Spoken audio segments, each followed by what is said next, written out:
नमस्कार, सुस्वागतम, वेलकम। मैं आप लोगों को अभिनंदन करती हूँ। आप इस टाइम मेरा और अपना दोनों का चैनल देख रहे हैं। मैं बीना किचन से बोल रही हूँ। आज मैं बताऊंगी कि शंख के विषय में। शंख पूजा घर में, पूजा मंदिर में कैसा रखना चाहिए, कैसा नहीं रखना चाहिए। पूजा मंदिर में शंख कांटेदार नहीं रखना चाहिए। शंख हमेशा चिकना रखना चाहिए। ये बहुत अच्छा होता है, शुभ होता है। क्योंकि कांटा वाला शंख जब महाभारत में और लड़ाई हो रही थी तो उस टाइम जब शंख बजता था तो कांटेदार वाला शंख होता है, वो उसको बजाया जाता था कि अब लड़ाई शुरू हो रही। तो इसलिए कांटे वाला शंख घर में नहीं रखना चाहिए। गोल चिकना वाला रखना चाहिए शंख, जो विष्णु भगवान के हाथ में रहता है, जो देवताओं के हाथ में शंख रहता है, उसको रखना चाहिए। कांटे वाला शंख यदि किसी के घर में हो, मंदिर में हो, तो उसको निकाल कर बाहर बहते हुए जल में प्रवाहित कर दे। और घर के अंदर चिकना शंख जो देवताओं को हाथ में रहता है, उस शंख को घर में रखना चाहिए। शाम के टाइम जो दीपक घर के अंदर जो मंदिर होता है, उस मंदिर में जो दीपक जलाते हैं तो उस दीपक को पूरे घर में नहीं दिखाना चाहिए। उस दीपक को केवल मंदिर के लिए जलाए हैं तो केवल मंदिर में ही रखना चाहिए।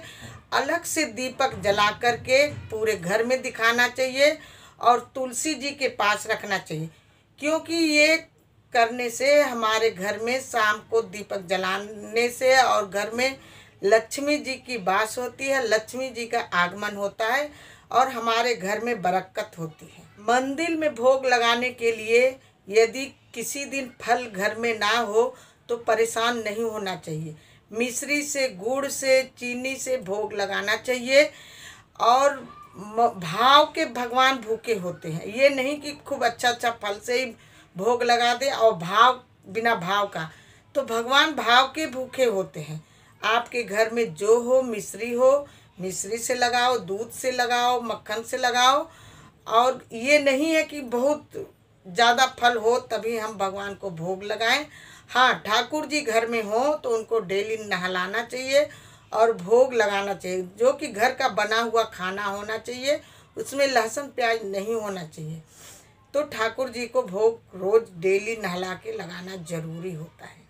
यदि घर में सुख शांति चाहते हैं तो घर में रोज हनुमान चालीसा पढ़ना चाहिए, सुंदर कांड पढ़ना चाहिए।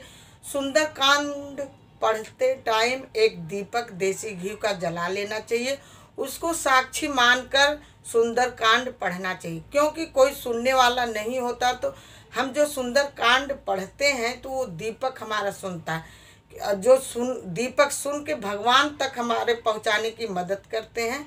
इसलिए दीपक जला के ही सुंदर कांड पढ़ना चाहिए। सुंदर कांड पढ़ने से हमारे घर में सुख शांति बनी रहती है और हमारे कारोबार में बरकत भी होती है।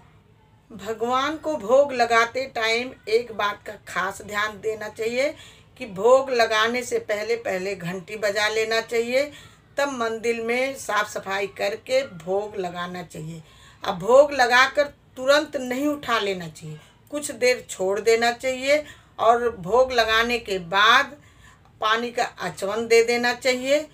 तब कुछ देर छोड़ने के बाद तब भोग को उठाना चाहिए। क्योंकि जैसे हम लोग खाना खाने के बाद पानी पीते हैं तो वैसे भगवान को भी आचमन देना चाहिए, पानी गिलास में भर के रखना चाहिए।